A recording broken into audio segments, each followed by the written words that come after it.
Hai hai, Eke Debbie, Eke Elman, RT 5 dari Studio Peres, Elman Go, Debbie dan Elman bergol.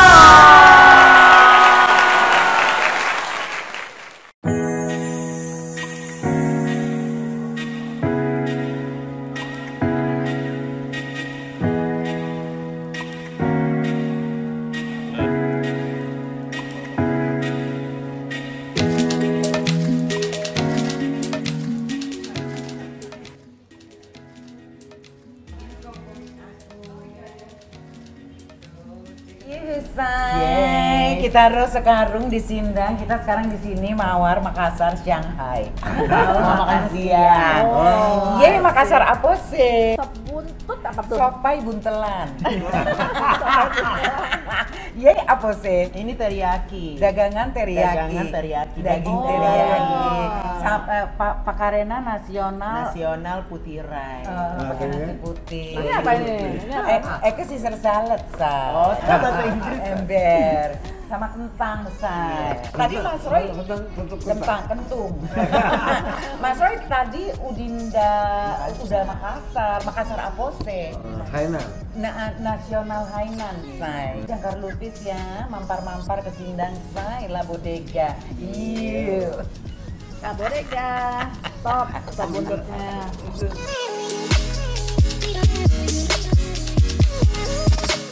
Hai, kita ketemu lagi di Elman Go, Debbie Satya Dan Emansipasi Bergaul. Hari ini kita bergaul juga dengan Mas Rudi Hadisuar. Halo. Percayalah apa yang dikatakan Rudi. Katanya gitu. Percayalah apa yang dikatakan Rudi. Masih ingat juga ya? Ya iyalah, itu kan jargon yang benar-benar Iya. membahana gitu loh. Ya, hampir semua orang tahu dari anak kecil sampai percaya apa yang dikatakan Rudi Hadisuar. Mas Rudi, apa kabarnya sih, Mas? Baik, Debbie. Baik ya, sehat ya, Mas Baik, ya. sehat. Puji Tuhan sehat lah. Amin, amin, amin. Aku juga senang sekali akhirnya berhasil mendatangkan Mas Rudi. Kan secara udah ada yang nanya-nanya, datangkan Mas Rudi dong sebagai living legend kan. Mas, ceritain masa kecil Mas. Dari kecil sampai besar, lahir besar di mana? Ya, jadi aku lahir di Pekalongan. Pekalongan. Itu satu kota kecil di pesisir utara Jawa Tengah. Ya, bapak saya dari Pekalongan, ibu saya dari Cirebon asalnya. Berapa bersaudara Mas? Kami berempat. Oh, 4. Saya Mas? nomor 1, Oke. paling tua ya. Ah. Nah, masa kecil kita biasalah sekolah tentunya kan. Dan kemudian ibu saya itu kebetulan punya salon di rumah. Oh. Ya, jadi beliau sambil jadi ibu rumah tangga, terima klien juga di rumah, kemudian terima jahitan juga di jahit rumah juga. gitu. Iya, Jadi Ibu, ya ibu. nggak sembarang salon ya ini, juga ada jahit juga, ada tailor juga. Iya. Ya. Terus Jadi memang masa kecil aku itu ya lingkungannya ya itulah kecantikan. udah terbiasa dengan kecantikan. Ya, fashion gitu kan. Fashion, oke. Walaupun ya tingkat kota kecil lah ya. Iya. Kota Pekalongan gitu. Iya. Nah, kemudian tahun 63 orang tua saya itu mereka memutuskan untuk pindah ke Jakarta. Oke. Kenapa? Karena di Pekalongan itu nggak ada SMA. Oh. Sedangkan aku sudah kelas 3 SMP. Mau masuk SMA. Iya. Oke. Segitu kecilnya ya kota Iya, itu iya, zaman iya. dulu nggak ada SMA. Iya. Jadi pindah ke Jakarta untuk SMA. Untuk Ya. SMA. Keluarga pindah. Sekeluarga pindah karena adik-adikku juga kan bakal nanti Iya. Masuk SMA SMA. juga akhirnya. Jadi Iya, daripada dikirim-kirim semua ngekos gitu, mungkin mereka nggak tega atau entah gimana lah ya. Akhirnya mereka putuskan untuk pindah ke Jakarta. Jadi tahun 63 pindah ke Jakarta. Jakartanya di mana tuh? Apa Jaksel? Apa? Di Jakarta Pusat. Oke. Jakarta Pusat di Jalan Hasyim Asy'ari. Oke. Pernah kan sana ya kayaknya ya? Iya, pernah. Salon yang pertama dulu. Salon pertama Hasyim Asy'ari, iya Ya, pernah. di rumah di situ. Nah, terus Mas SMA dulu dong, masuk nih SMA. SMA selesai, sempet mau kuliah nih. Iya, iya, iya. Ya, 68 saya itu kuliah. Nah, ketika menjelang kuliah itu kan ada peristiwa Gestapo ya. Tahun berapa itu? 65 kan? Aku baru 2 tahun tuh, Mas. Tahun 65. Terus? Nah, waktu peristiwa Gestapo itu setelah 68 banyak demo segala macam, sekolah juga libur ya. Sekolahnya berhenti, pokoknya suruh demo kita. Iya. Akhirnya usaha orang tua saya juga terimbas ya, jadi istilahnya bangkrut lah. Iya. Kenapa? Karena waktu itu krisis ekonomi juga. Iya. Seperti tahun 98 gitu ya, sama gitu. Jadi ya udah akhirnya bingung lah kita. Terus kita harus kuliah, adik-adikku harus sekolah. Iya. Sedangkan penghasilan orang tua juga sangat minim ya waktu itu. Akhirnya rundingan ya udah buka salon lah di rumah. Ya, buka salon di rumah. Di ruang tamu aja gitu, di ruang tamu aja.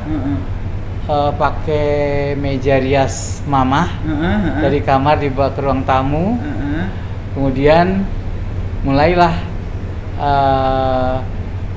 terima pelanggan di situ. Nah, sebelumnya tentu kan harus belajar dulu ya. Iya. Memang sih pernah belajar dari mama juga ya sedikit-sedikit. Tapi ketika mau buka di kota besar di Jakarta kan nggak cukup. Iya. Jadi saya kemudian ambil kursus di Kebayoran. Di Kebayoran itu di salon remaja yang hairstylistnya yang belakangan dikenal dengan nama Vivian. Tahu kan? Tahu. Ya. Yang punya butik juga kan di Cikini. Ya. Nah, dialah yang ngajar saya. 1 tahun saya belajar sama dia, kemudian sambil kuliah di rumah terima pelanggan. Gitu. Awal mulanya itu Ya. cikal bakalnya Mas Rudi. Ya. Terus berarti Mas Rudi berbakat sekali dong. Hanya dengan kursus begitu terus sampai bisa berkembang seperti Berapa lama tuh kursus? Kursusnya 1 tahun. 1 tahun. Ya, lumayan. Jadi Ya. kursus menggunting, ngeblow. Gunting. Nah, zaman dulu kan nggak kursus kayak sekarang ya. Sekarang kan kursusnya kayak sekolah kami gitu kan. Ada kurikulumnya. Nah, zaman itu nggak ada tuh kursus yang pakai kurikulum gitu. Jadi sistemnya magang. Jadi sambil kerja itu Sambil nyapu belajar. lah, nyuci rambut tamu sambil diajarin. Makanya sampai setahun. Kalau sekarang mau belajar kursus salon gitu 6 bulan selesai karena kan full time ya, nggak kerja namanya dengan sesuai dengan kurikulum belajar. Terus nanti dapat sertifikasi gitu. Ya, kemudian sertifikasi, ada ujiannya juga kan, ujian sekolah juga kalau mau sertifikasi dari pemerintah juga ada ya kan, namanya LSP. Lembaga Sertifikasi Profesi itu ada sertifikasinya juga. Nah, kemudian setelah itu ya pagi kuliah, aku kuliah di Trisakti. Ya, arsitektur. Jauh banget ya. Jauh banget, gak ada hubungannya deh kayaknya. Ada juga sih. Ada sih, gunting-gunting desain. Kan desain komposisi gitu kan. Iya. Sama juga kan structure gitu kan. Iya. Jadi ya Sore terima pelanggan. siang terima pelanggan. Siang. Tapi lumayan tuh Mas pelanggannya. Pertama ya susah juga sih. Teman-teman kuliah, tetangga, keluarga, family ya. Kemudian mulai dari situ pelan-pelan setelah tahun ketiga kuliah kok jadi ribet ya, salonnya jadi rame gitu ya. Jadi dari satu di ruang tamu, satu meja rias gitu. Ya mana saya katakan tadi itu meja rias ibu saya dari kamar ditarik ke ruang tamu. Jadi makin ramai, makin ramai, akhirnya pindah ke garasi dengan 4 meja tamu. Bagus dong. 4 meja rias, sorry ya. 4 meja rias karena ya mungkin cocok ya, sehingga banyak yang kembali. Murah meriah juga sih. Gunting rambutnya cuma berapa tahu nggak? 1.500. Itu tahun berapa tuh? 68, 69 gitu lah. 1.500 murah, salon-salon rumahan gitu kan. Iya. Tapi lumayan tuh akhirnya mencukupi lah. Cukup. Oh. Bisa mencukupi buat sekolah kuliah saya, kemudian sekolah-sekolah adik saya, ya bisa juga bantulah gitu keluarga dari situ. Nah, dari situ setelah tahun ketiga jadi sibuk banget. Akhirnya rundingan keluarga, udah kuliahnya berhenti dulu gitu ya. Cuti, ceritanya cuti. Cuti dulu, konsentrasi di salon. Nah, sudah. Tapi berarti Mas Rudi menyukai dong dunia itu, maksudnya Iya. kegiatan itu. Pastilah kalau Jadi nggak suka, passion gitu. Jadi passion. ya kalau nggak suka pasti ya udah Kan? bubar. Artinya Mas Rudi tuh berpikir untuk berkreasi, ini bagusnya gimana, apa gimana? Iya betul. Hmm. Karena kan waktu itu kan kita lihat majalah ya, Hmm. majalah macam-macam. Lihat dari majalah, kemudian lihat dari film-film. Belum ada internet dulu ya. Iya. Belum ada Google. Dulu Belum ada Google. Bawaannya Lihatnya buku majalah. Vogue, Iya, betul. Bazar gitu-gitu kan masih gitu-gitulah. Tapi menurut Mas Rudi, yang bikin akhirnya di tahun ketiga salonnya jadi rame, menurut Mas Rudi apa yang membuat itu? Nah, Pasti ini. ada satu daya tarik dong. Ya, jadi gini, ketika saya masih punya salon kecil itu, kemudian ada satu modeling agency yang mencari tenaga hairstylist untuk menangani model-model buat show mereka. Part time tapi ya, bukan full time. Jadi saya kontrak sama agency ini, setiap kali mereka ada show, saya yang bikin rambut-rambut modelnya. Gitu. Mas Rudi yang styling. Oke. Ya, ketika itu ya Rima Melati, Sri Rezeki, Yani Sukamto dan sebagainya lah. Masih Tante Non Karilarang waktu itu. Oke. Agensinya berarti IMA ya? IMA. Iya kan, IMA, Iya. Indonesia Modeling Agency. Jadi itu, nah kemudian dari situ saya kenal banyak model kan, banyak model, banyak artis. Kemudian mulailah jadi pelanggan saya, datang ke rumah untuk gunting Artinya rambut. mereka suka dong sama gaya potongan atau stylingnya, ya kan? Sampai mau Iya, kan? datengin rumahnya Sampai mau langsung. datengin Mas Rudi, artinya mereka suka ya. Iya.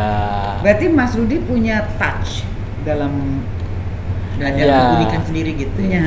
ya. Mungkin dengan bekerja di agensi itu juga membangun taste saya juga ya. Iya, Kan iya. ketemu dengan desainer kondang waktu itu tentunya kan banyak pengaruh juga masuk ke saya, bagaimana sih membuat rambut-rambut untuk pakaian-pakaian dengan gaya tertentu ya kan. Untuk satu show itu kayak apa gitu ya. Dan Mas Rudi pasti berdiskusi ya sama Ya, mereka. diskusi, kemudian untuk setiap pakaian yang akan ditampilkan kan, ini rambutnya mesti gini, rambutnya mesti gitu. Zaman itu kan banyak pakai wig ya, jadi bisa tinggal ganti wignya aja gitu. Tinggal Mas Rudi yang bikin wignya, Ya, kayak ini wignya. gayanya. Ya, gitu. Jadi bisa cepat gonta-ganti rambut. Dari situlah mulai banyak model, penyanyi, artis datang ke rumah gitu. Di Hasyim Asyari itu. Ya. Nah, kemudian media mulai datang, wawancara, bikin foto, bikin artikel ya kan di media gitu. Mereka yang datang minta bikin tren lah istilahnya gitu ya. Sekarang ya tren tahun depan apa gitu. Mulailah kerjasama dengan banyak media. Kemudian TV ya kan, akhirnya ya cukup bagus lah gitu ya. Jadi akhirnya dari 4 kursi yang berkembang itu, akhirnya belakangan rumah orang tua saya itu pindah, tinggalnya pindah. Saya beli rumah di tempat lain buat mereka tinggal, seluruh rumah buat salon. Ada 20 meja waktu itu. Berkembang berarti. Ya. Akhirnya direnovasi lah si Iya. Hasyim Asyari itu menjadi salon. Ya, itu waktunya Hengki Tandayu masuk kerja di Iya. situ, Peter Saira. Iya. Jadi rekan Namanya kerja lah. Salon Rudi Hadisuwarno atau enggak? Enggak pakai merek. Nggak pakai merek, jadi apa Jadi dong? orang taunya ya salon. Salon Rudi. Iya, Iya. Salon Rudi ya? Iya, taunya. Oh. Kenapa nggak pakai merek? Karena rumahnya itu masuk gang sedikit gitu loh. Susah juga nyarinya atau kayak gimana? Enggak sih, cuman masuk gangnya nggak jauh gitu. Oh. Dan gang itu masuk mobil sih. Cuman gangnya gang buntu gitu kan. Jadi pasang merek juga siapa yang lihat ya di dalam gang. Jadi nggak pakai merek. Nah kemudian tahun 7. Berarti Hengki Tandayu, Peter Saerang tuh benar-benar yang awal-awal Iya. di Mas Rudi ya? Iya. Oke. Jadi Jackie Timotius juga kan. Jackie Iya, Timotius itu ya. dia di sekolah. Jackie Timotius ya. Dia ngajar dulu. Dia ngajar juga. Nah, waktu itu di salon itu kan tantangannya waktu itu gimana sih cari karyawan kan? Iya. Nggak mungkin saya kerjakan sendiri kan? Iya. Nah, cari karyawan gimana caranya? Susah juga, akhirnya udah deh buka kursus. Jadi buka kursus di lantai 2 di atas. Iya. Buka kursus, salah satu murid-murid yang pertama itu Jackie Timotius, Budi Setiawan. Nah itu murid-murid yang pertama. Murid-murid yang pertama-tama. Hengki akhirnya kerja untuk jadi hairstylist ya di salon. Terus Frankie juga. Iya, Frankie adiknya. juga adiknya. Peter. Iya. Ada Alex. Iya. Pernah kan? Iya, Alex. juga. Almarhum ya. Iya, Hmm. almarhum. Nah, Cikal bakalnya semuanya dari Mas Rudi. Itang Yunas juga Itang Yunas sempat kerja belajar jadi juga hairstylist ya? Jadi juga. Melahirkan, Mas Rudi melahirkan orang-orang bertalenta ya. Iya, terus Nah akhirnya tahun 78 itu jadi besar lah si kursus ini. kursusnya di lantai 2 kan jadi banyak, nggak muat, akhirnya pindah. Tapi berhasil berarti Mas mencari SDM Iya. tenaga kerja. Dari yang kursus itu pada pekerja kan? Iya, iya, iya. Mereka nggak semua kerja, Mm-mm. ada yang buka sendiri, ada yang bekerja, Iya. sehingga salonnya itu yang kerja banyak lah ya, dan Iya. juga sehingga kualitasnya juga bisa terjaga karena kan dilatih sendiri ya, Dilahirkan nggak oleh- asal nyomot dari sana sini suruh kerja gitu Iya, kan. iya, iya. Nah dari situ kemudian pada tahun 78 saya dapat tawaran space di Duta Merlin. Duta Duta Merlin Merlin tuh. itu shopping center pertama di Jakarta yang pakai AC gitu kan. Nah, waktu itu saya pikir ya kalau saya mau naik kelas nggak mungkin kan salon rumahan di gang terus Iya, kan. iya, iya. Kita harus Ekspansi. ekspansi dan juga harus tempat yang lebih representatif ya. Representatif. Nah, mall waktu itu ada salah satu pilihan. Mm-mm. Di mana mall itu di situ adalah satu mall dengan banyak branded yang buka juga toko di situ gitu. Ada Cartier, ada apa ya macam-macam lah gitu waktu itu buka di situ. Akhirnya saya sewa di situ untuk cabang yang pertama. Di situ rame, kemudian sebelahnya diambil, tambah besar lagi. Nah, waktu Hengki pegang di salon yang lama, Peter Saerang pegang di Duta Merlin waktu itu. Alex pegang sekolahan. Oke. Sekolah pindah ke Krekor di Pasar Baru situ. Iya, iya, iya, iya. Jadi itu 3 yang Iya. tenaga andalan saya 3 orang Iya, ini. iya, Alex, yang jadi semua akhirnya. Frankie juga di Frankie juga. Hashim Azhari tetap. Mas Rudi sendiri mondar mandir dong. Ya, Kemana-mana. mondar mandir. Kemudian Tapi Duta Merlin tuh paling sering sekali kalau mau ada fashion show yang ini selalu Duta Merlin ya. Duta Merlin. Karena aku selalu bilang hairdo and makeup di Salon Rudi, Duta Merlin gitu. Ya. Aku sering banget tuh Duta Merlin. jadi itulah mula-mula saya dikenal orang dari situ ya. Terus berkembang deh Mas ya. Sampai berapa tuh Ya. waktu itu pada tahun itu? Dari Duta Merlin kami buka di Hayam Buru Plaza. Heeh. Oh, iya. Hayam Buru Plaza sekarang udah Masih ada sih. Masih ada. Dari situ ke Mandarin Hotel. Iya. Mas banyak banget loh Mas. Iya, Mandarin Hotel, ke Ratu Plaza, Area Duta di Tugu Tani, Hotel Borobudur juga kami ada salon di sana. Ada berapa sih total di Jakarta aja? Sekarang di Jakarta aja ada kira-kira 25 lah. Outlet 20 Iya. Outlet. Kalau se-Indonesia kita ada 40 lebih. Oh, 40 lebih. Sebelum Covid itu hampir 200 salonnya. Salon sama kursus atau salon aja? Salon aja. Oh. Kalau kursus nggak banyak memang. Kursus nggak banyak. Kursus Ah. di Jakarta ada sama di mana lagi? Sekarang di Jakarta satu, di Tanjung Duren, di Bali satu, Denpasar, kemudian di Solo ada satu, kemudian di Mataram, Lombok. Oh. Tapi Mas itu loh, apa namanya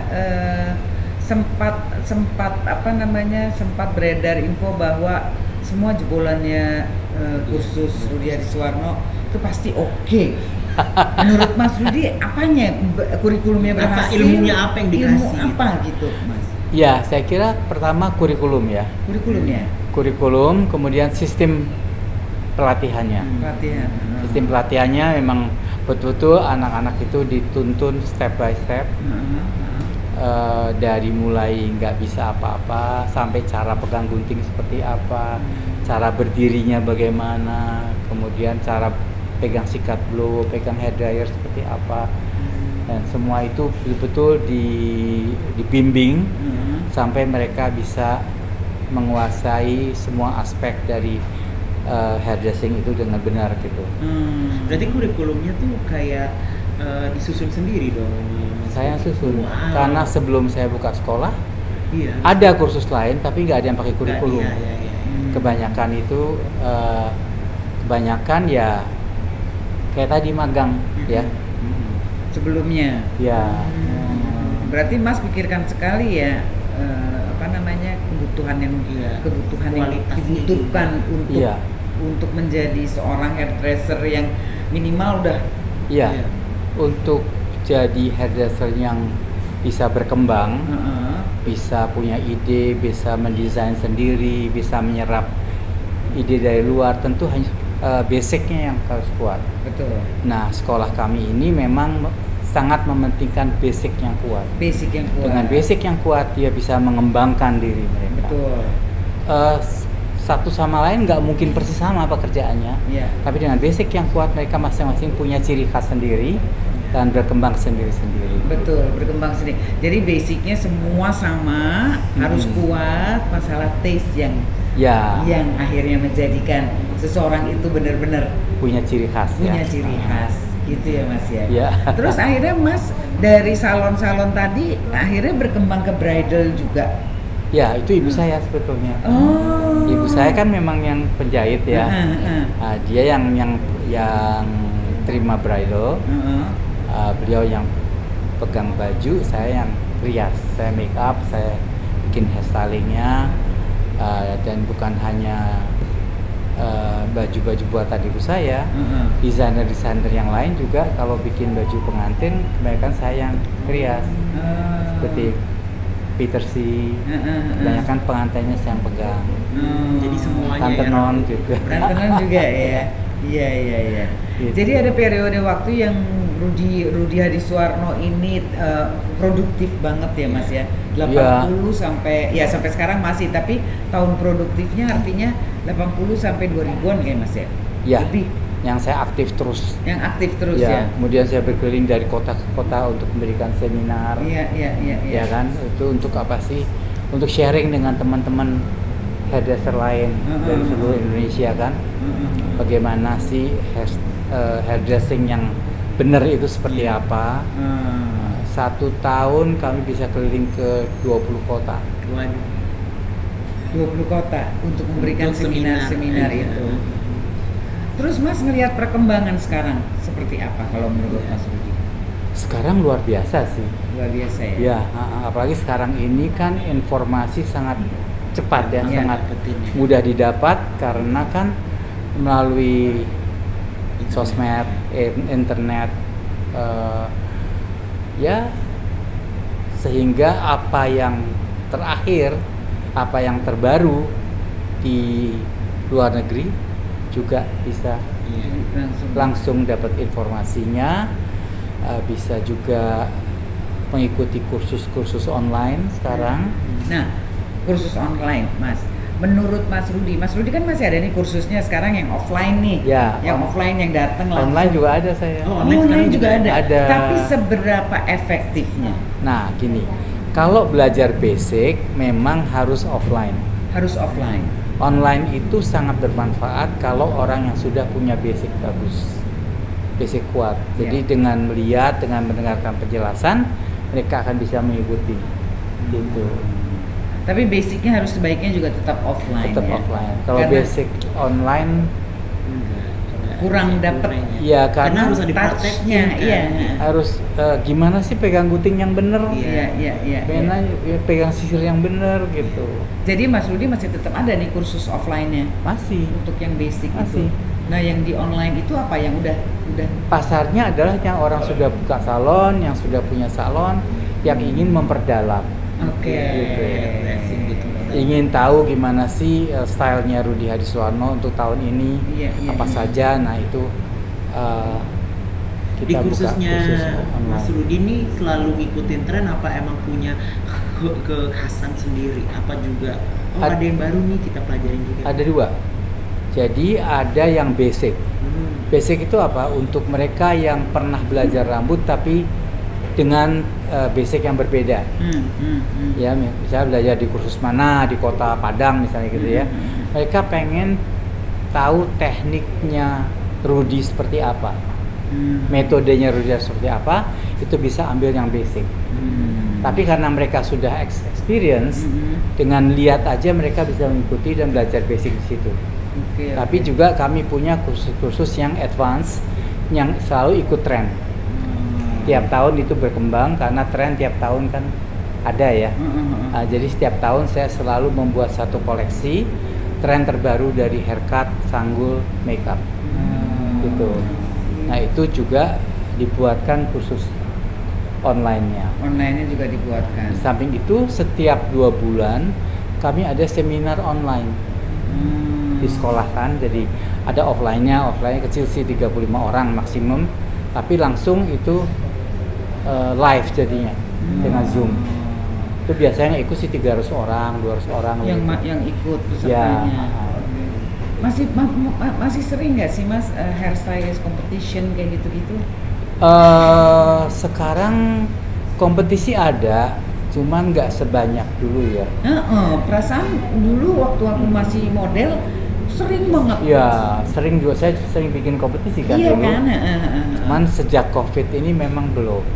Jadi semenjak COVID ya udah nggak ada Ah. kayak lomba-lomba gitu kompetisi. Ada sih, tapi make up kebanyakan. Makeup ya, Karena Ya. emang yang lagi rame sekarang yang jadi MUA. Iya ya. Ya, MUA lebih mudah ya. Soalnya belajar sebulan, 2 bulan udah jadi ya. Kalau rambut kan minimum harus 6 bulan. Harus 6 bulan ya. Ya.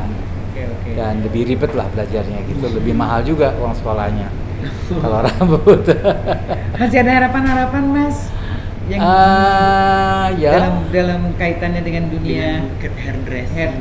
hairdresser, hairstylist. Ya, harapan saya ya kalau untuk bisnis saya sendiri Iya. masih berkembang terus kan. Iya. Buka salon terus Iya, karena iya. kan Indonesia ini segede gini kan. Iya, sebesar ini. Baru kemarin buka di mana tahu nggak? Di mana? Di Gunung Sitoli. Gunung. Di Nias. Di Nias. Iya. Oh iya. Ada pasarnya sana, ramai salonnya. Oh. Kemarin dulu buka di Gresik. Gresik kan kota kecil ya. Kecil. Tapi ternyata luar Ada biasa. marketnya. Kota industri kan, ada Iya. smelter di sana. Ada. Nah, ininya SDM-nya Mas dari Kirim, setempat? saya kirim. Oh, kirim. Ada 2 macam. Iya. Bisa saya kirim dari Jakarta, Iya. SDM utamanya, Iya. yang untuk terapis segala macam, rekrut di tempat, saya kirim trainer ke sana. Di training gitu. Iya. Jadi supaya dari yang lokal juga bisa Bisa Ya. dapat yang bekerja Nah, di situ. dalam waktu 2 tahun, yang dari Jakarta saya tarik. Mereka harus rekrut setempat, kemudian di training supaya mempekerjakan orang-orang lokal semua gitu. Oke. Sehingga biayanya juga lebih murah kan. Iya, Nggak usah ngasih boarding, Iya. nggak usah ngasih uang makan dan sebagainya lah, mereka bisa Iya. Belum lagi produk-produk yang dihasilkan Iya. oleh Mas Rudi untuk rambut rontok, untuk rambut apa bermasalah Ya, semuanya ya Mas ya. itu sih memang pengembangan usaha ya. Iya. Kan dari salon, kemudian untuk supaya tenaga kerjanya, buka sekolah, kemudian produk yang dipakai, Iya. ya bikin produk akhirnya gitu. Iya. Oke, kalau gitu Mas, terima kasih sekali waktunya Sama-sama. Mas. Senang sekali akhirnya kita bisa jumpa. Pokoknya Mas Rudi sehat selalu, Terima sukses kasih. selalu. Sama-sama, Outletnya makin Cici juga banyak. sehat. Outletnya makin banyak. Amin, Kalau bisa amin, buka di luar amin. negeri ya, Zai. Iya sih. Terima kasih Mas. Ya. Oke. Dan kita juga mau ngucapin thank you sama La Bodega yang udah mempersiapkan tempat buat kita semua, dan pastinya nanti kita ketemu lagi di episode berikutnya. So, jadi jangan lupa subscribe, share, dan komen. Bye-bye. Bye. Debbie dan Elman berjoget.